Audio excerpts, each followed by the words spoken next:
This is Tom Dillon, the Lifetime Liberal, and today is Monday, March, 7th, 2017. If it is the 7th, wasn't that used to be the anniversary of St. Thomas the Aquinas when we used to go to church?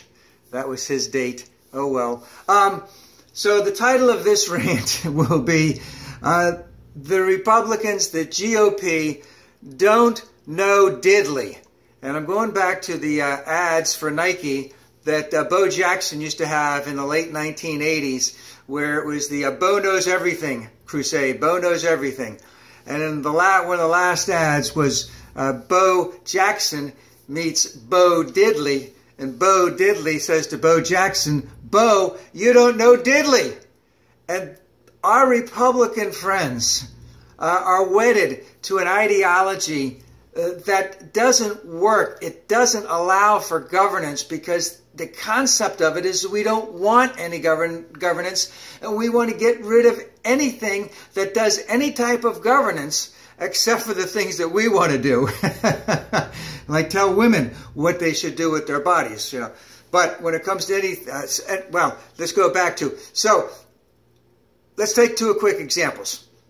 The Affordable Care Act, Obamacare is working. It needs to be tweaked a little bit, because all laws need to be tweaked, because no law is perfect when it first comes out. And it can be tweaked very, very easily, and it can be made better. But our friends on the Republican side don't want anything to do with it, because it actually has some taxes in it, and it's also helping Americans have health insurance, and it's also proving that the government can do things efficiently and effectively, so they have to get rid of it. So they voted to repeal it over 60 times, and now that they're in a position of power, where they have to do some type of governance, where they need to do some type of due diligence to understand it, what they found out is they don't know how to fucking govern. They don't know how to lead. They don't know how to create a plan to make the Affordable Care Act better by using their concept of limited government and tax cuts to the rich. So they voted against it for 60 times. Now they don't have a replacement. They have all these half-baked replacements. They have these ideas. Remember Paul Ryan, Mr. I'm the wonky guy. You know, he had an outline. He had a concept. He had a talking point. And then in 6 months they were going to have something. You just watch what we're going to come out with. And they still have nothing. They've got nada. And the reason is, again, it sucks. And the thing is, it's half-baked, and it will take millions of Americans off their health insurance. And the thing is, it's actually working. Remember, the Republicans had cried for years that it was a job killer. And of course, we had how many months straight of job growth in the Obama administration? 70-some straight months of job growth. So that was completely a lie. And now they don't have a solution whatsoever. Another thing that they're having trouble with is coming up with a corporate tax plan. Again, Paul Ryan is trying to head this whole thing, and again, it sucks, but he can't even convince his own base, and he's having the same trouble with the Affordable Care Act on the merits of how to do the whole thing. He doesn't know how to govern. He doesn't know how to lead. He doesn't know how to put together something, and part of it is that there's no guidance from the top for Mr. Minority. And now, don't be surprised if they don't come up with, you know, a hell of a lot of tax cuts for the rich. And if they don't come up with the Affordable Care Act 2, or Trump Care, or Ryan Care, whatever you want to call it, that takes millions of people off and gives tax breaks to the wealthy. But the thing is, that's not going to end up being good governance whatsoever. And then if we take into account whatever Mr. Minority was talking about over the weekend in terms of wiretapping, which is in essence just noise. That's all it was noise. Get me the hell away from Russia. Take me away, because the Russia story has incredible legs. It's got tentacles all over the place with Mr. Minority and all of his minions, or many of his minions and sycophants all over the place in dealing with the Russian government. the Russian intelligence community, the Russian mafia, and the whole host of, and of course, condos in New York where they needed to dump their money, to keep their money out of Russia as the ruble was going down and down and down. And the Cyprus Bank. And let's just say recently some dead Russian diplomats there, intelligence people who are coming around.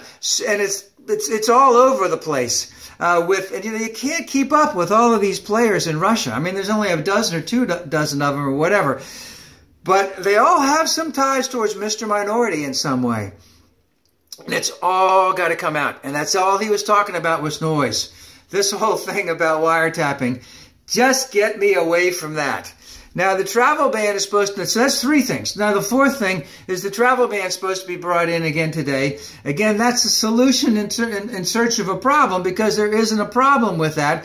And the stuff that has been leaked, what's been leaked by the Department of Homeland Security is basically indicating that everything that's in that travel ban it's nothing in there. There isn't anything that we're doing now that the travel ban will improve on. It'll only make things worse. And everything that's in the travel ban is basically things that we know don't work, especially about keeping people from coming in, especially about keeping, let's just say, Syrians from coming in, especially due to the fact that we already had extreme vetting. It's something Mr. Minority came up with, but we already had it in place.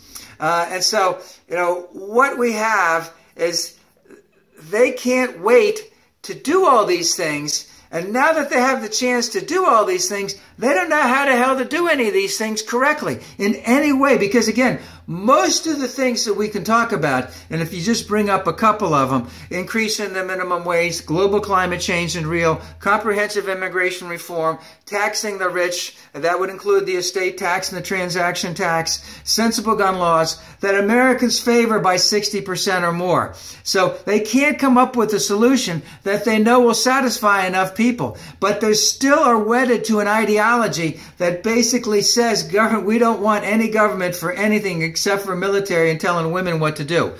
Now, it's bad enough that all of this is happening. We saw yesterday and maybe today, North Korea had shot off some missiles. So all of this stuff is internal problems created by Mr. Minority and the Republicans that they can't get out of. Now, what's going to happen when something like North Korea really, really blows up? What kind of adults are going to be in the room to make sure that we do these types of things correctly? That the President of the United States gets the type of information that is necessary so that informed, concrete, sensible decisions can be made. Because as all I can see is right now, none of them know diddley.